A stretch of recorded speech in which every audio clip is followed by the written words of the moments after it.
This is a very important topic in math and a real-life skill, so watch carefully. To solve the equation 5 times, parentheses x plus 8, close parentheses, equals 50. Let me show you 2 effective methods. First up, we have the distributive property. Here, you start by expanding the equation. So, distribute the 5 across both x and 8. This gives you 5x plus 40 equals 50. Now, to isolate x, subtract 40 from both sides. What you're left with is 5x equals 10. Finally, divide by 5, and you'll find that x equals 2.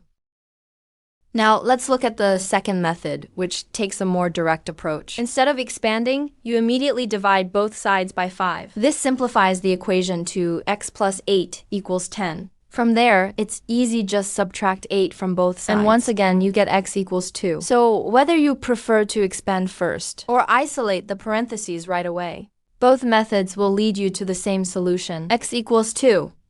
In the end, the choice is yours. Use the approach that feels more natural to you, and you'll be solving equations with confidence in no time. Thanks for watching.